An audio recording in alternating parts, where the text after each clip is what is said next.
Namaste Makle. Today we study about the next subheadings Old and New Religion. Old and New Religion. Hinduism saw many changes which included the worship of new deities, the construction of temples by royalty and growing dominance of Brahmanas and priests. The most significant development of the period was the rise of the idea of Bhakti. This period many new religion appeared in the subcontinent. Old and New Religion. പഴയതും പുതിയതുമായ മതങ്ങളുടെ വരവ്. Old and New Religion. Hinduism ഈ കാലഘട്ടത്തിൽ Hinduism saw many changes which included the worship of new deities. ഈ കാലഘട്ടത്തിൽ ഹിന്ദുയിസത്തിന് വളരെയധികം ഹിന്ദുമതത്തിന് വളരെയധികം മാറ്റമുണ്ടായി, change ഉണ്ടായി. Included the worship of new പുതിയ ഡൈറ്റീസിനെ എല്ലാം അവർ ആരാധിച്ചു തുടങ്ങി. കൺസ്ട്രക്ഷൻ ഓഫ് ടെമ്പിൾസിൻ്റെ കൺസ്ട്രക്ഷൻ നിർമ്മാണം തുടങ്ങി. And growing dominance of Brahmins and priest. ബ്രാഹ്മണാസും പിന്നെ പുരോഹിത വർഗ്ഗക്കാരും സമൂഹത്തിൽ ഉയർന്ന തലത്തിലേക്ക് അവർ വന്നു തുടങ്ങി. The most significant development of the period was the rise of idea of Bhakti. ഈ കാലഘട്ടത്തിലെ ഏറ്റവും വലിയ ഒരു ഡെവലപ്മെൻ്റ് ആയിരുന്നു റൈസ് ഓഫ് ഭക്തി, ഭക്തി പ്രസ്ഥാനത്തിൻ്റെ ഉദയം എന്ന് പറയുന്നത്. അപ്പോൾ ഒരു ക്വസ്റ്റ്യൻ ഉണ്ട്, what was the major development of this age? The most significant development of the period was the rise of the idea of ഭക്തി. ഭക്തി പ്രസ്ഥാനത്തിൻ്റെ വരവായിരുന്നു ഈ കാലഘട്ടത്തിലെ ഏറ്റവും വലിയ development. This period many new religions appeared in the subcontinent. നമ്മുടെ ഈ സബ്കോണ്ടിനെൻ്റിൽ ഈ കാലഘട്ടത്തിൽ വളരെയധികം പുതിയ മതങ്ങൾ കടന്നു വന്ന് തുടങ്ങി. ഉദാഹരണത്തിന് പറഞ്ഞാൽ ഇസ്ലാം മതമെല്ലാം ഈ കാലഘട്ടത്തിലാണ് ഇന്ത്യയിലേക്ക് വന്നത്. Next topic is thinking about time and historical periods. In the middle of the 19th century, British historians divided the history of India into 3 periods. Hindu, Muslim and British. It was done so because there was no significant historical development other than the region of the rulers. The Indian societies are transformed often and economies in several regions reached a level of prosperity that attracted the interest of European trading companies. In the middle of the 19th century, British historians divided the history in India into 3. India ചരിത്രത്തെ British historians 3ആയി തിരിച്ചിരുന്നു. Hindu, മുസ്ലിം, British എന്നാണ് British historians India ചരിത്രത്തെ വേർതിരിച്ചിരുന്നത്. എന്ന് വെച്ചാൽ നമ്മൾ പഠിക്കുന്ന ചരിത്രം തന്നെ നമ്മൾ 6th സ്റ്റാൻഡേർഡിൽ പഠിച്ചിരുന്നു അവർ പാസ്റ്റ് ഫസ്റ്റ്. ഈ വർഷം നമ്മൾ പഠിക്കുന്ന അവർ പാസ്റ്റ് സെക്കൻഡ്. അപ്പോൾ അവർ ഫസ്റ്റിൽ നമ്മൾ പഠിച്ചിരുന്നത് ആൻഷ്യൻ്റ് ഹിസ്റ്ററിയാണ്. അപ്പോൾ നമ്മൾ ഇന്ത്യ ചരിത്രത്തിൻ്റെ 3ആയി തിരിച്ചിട്ടുണ്ട്, ആൻഷ്യൻ്റ്, മിഡിൽ ആൻഡ് മോഡേൺ. അപ്പോൾ നമ്മൾ ഈ 7th സ്റ്റാൻഡേർഡിൽ പഠിച്ചുകൊണ്ടിരിക്കുന്നത് മിഡീവൽ പീരീഡിലെ ചരിത്രത്തെയാണ്. അതാണ് 700നും 1700നും ഇടയ്ക്കുള്ള ചരിത്രം, മിഡീവൽ കാലഘട്ടം. അപ്പോൾ ഈ കാലഘട്ടത്തിൽ ആ ഒരു കാലഘട്ടത്തെയാണ് ബ്രിട്ടീഷ്. അപ്പോൾ നമ്മൾ പറയുന്നത് ancient history, medieval history and modern history. പക്ഷേ ബ്രിട്ടീഷ് ചരിത്രകാരന്മാരാണ് സൂചിപ്പിച്ചിരുന്നത് ഹിന്ദു, മുസ്ലിം ആൻഡ് ബ്രിട്ടീഷ് എന്നാണ്. ആൻഷ്യൻ്റ് കാലഘട്ടത്തിൽ ഹിന്ദുയിസവും അടുത്ത് മിഡീവൽ പീരീഡ് ആയപ്പോൾ ഇസ്ലാം മതത്തിൻ്റെ കടന്നുവരവോടുകൂടി, ഉദാഹരണത്തിന് മുഗളന്മാരുടെ കടന്നുവരവ്, മുഗൾ സാമ്രാജ്യം സ്ഥാപിക്കൽ, ഇത് മുസ്ലിങ്ങളുടെ കടന്നുവരവാണ്. അപ്പോൾ അതിന് ഉദാഹരണമാണ്. അങ്ങനെ ഇസ്ലാം മതം ഇന്ത്യയിലേക്ക് വന്നു. അപ്പോൾ അതിനുശേഷം ഇസ്ലാം മതത്തിൻ്റെ അവസാനത്തോടുകൂടെ ബ്രിട്ടീഷുകാരുടെ കടന്നുകയറ്റം. അതാണ് അവരങ്ങനെ ഹിന്ദു, മുസ്ലിം, ബ്രിട്ടീഷ് എന്ന് 3ആയി തിരിച്ചത് നമ്മുടെ ചരിത്രത്തെ. It was done so there was no significant historical. പക്ഷേ ഈ മിഡീവൽ കാലഘട്ടത്തിൽ വളരെയധികം ചരിത്രപരമായ വലിയ ഡെവലപ്മെൻ്റ് ഒന്നും ഉണ്ടായില്ല. പക്ഷേ ചില പ്രദേശങ്ങൾ, ചില റീജിയൻസ് എല്ലാം ചില പ്രദേശങ്ങളിലെ ചില റൂളേഴ്സ്, രാജാക്കന്മാർ, ചില റീജിയൻസിലും ചില പ്രദേശങ്ങളിലെ ചില റൂളേഴ്സൊക്കെ വളരെയധികം ഡെവലപ്മെൻ്റ് ആയിരുന്നു. പൊതുവിൽ നോ സിഗ്നിഫിക്കൻറ്റ് ഹിസ്റ്റോറിക്കൽ ഡെവലപ്മെൻറ്റാണെന്ന് പറയുന്നത്. പക്ഷേ ചില റീജിയൻസിലെ റൂളേഴ്സ് എല്ലാം നല്ല ഡെവലപ്മെൻ്റ് ആയിരുന്നു. പക്ഷേ ആ ഒരു transformation, the Indian societies were transformed often. ആ ഇന്ത്യ സമൂഹത്തിൽ പലപ്പോഴും ഉണ്ടാകുന്ന ആ ഒരു മാറ്റം economics in several regions reached a level of prosperity. അങ്ങനെ പല റീജിയൻസിലെയും പല പ്രദേശങ്ങളിലെയും രാജഭരണ പ്രദേശങ്ങളിലെയും ലെവൽ ഓഫ് പ്രോസ്പെരിറ്റി കൂടിയിരുന്നു. അപ്പോൾ that attracted the interest of European trading. അപ്പോൾ ഇത് യൂറോപ്യൻ ട്രേഡിങ് കമ്പനീസ് എന്ത് ചെയ്തു, അത് അവരിലേക്ക് എന്താണ്, അത് ഈ ഒരു ലെവൽ ഓഫ് പ്രോസ്പെരിറ്റി, നമ്മുടെ ഒരു വളർച്ച, അതിലേക്ക് ആര് കണ്ണുവെച്ചു? യൂറോപ്യൻ ട്രേഡിങ് കമ്പനീസ് അതിൽ അട്രാക്റ്റഡും ആയിരുന്നു. അപ്പോൾ ഇതാണ് in the middle of the 19th century British historians divided the history of India into 3 periods: Hindu, Muslim and British. നമ്മൾ ചരിത്രം പഠിക്കുന്നത് ആൻഷ്യൻ്റ് ഹിസ്റ്ററി, അത് നമ്മൾ കഴിഞ്ഞ വർഷം പഠിച്ചു 6th standard. ഇപ്പം പഠിക്കുന്ന മിഡീവൽ ഹിസ്റ്ററി. ഇനി അടുത്ത് മോഡേൺ ചരിത്രം, മോഡേൺ ഹിസ്റ്ററി.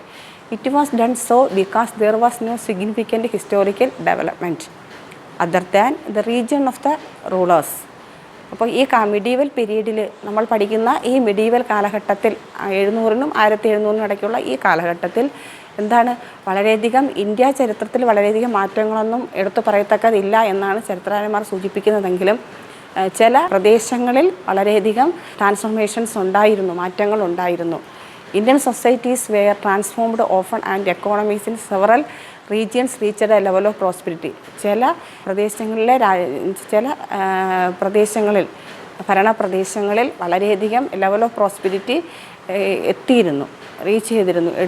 അപ്പോൾ അത് attracted the interest of European trading companies. അത് യൂറോപ്യൻ ട്രേഡിംഗ് കമ്പനീസിനെ അത് യൂറോപ്പിലെ കച്ചവട സ്ഥാപനങ്ങളെ എന്താണ്, അതിലേക്ക് അവർ ഈ പ്രോസ്പെരിറ്റിയിലേക്ക് കണ്ണുവയ്ക്കുകയും ചെയ്തു.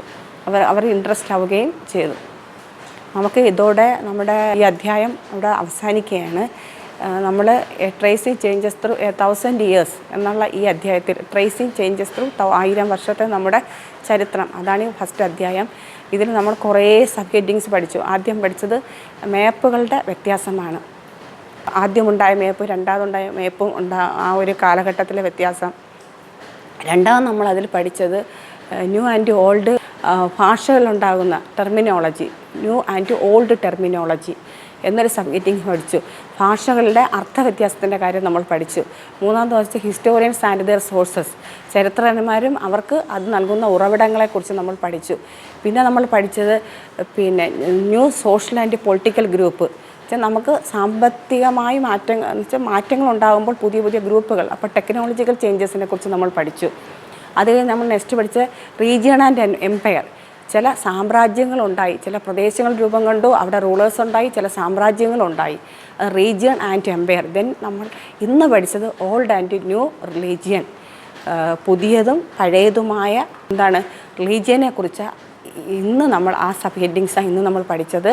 അപ്പോൾ അതിൽ ഹിന്ദുയിസത്തിന് വളരെയധികം മാറ്റങ്ങളുണ്ടായി. ഭക്തി പ്രസ്ഥാനത്തിൻ്റെ കടന്നുവരവിനെക്കുറിച്ച് നമ്മൾ പറഞ്ഞു. അതാണ് ഈ കാലഘട്ടത്തിലെ മേജർ ഡെവലപ്മെൻറ്റ് എന്ന് പറയുന്നത്. The most significant development of the period was the rise of the idea of ഭക്തി.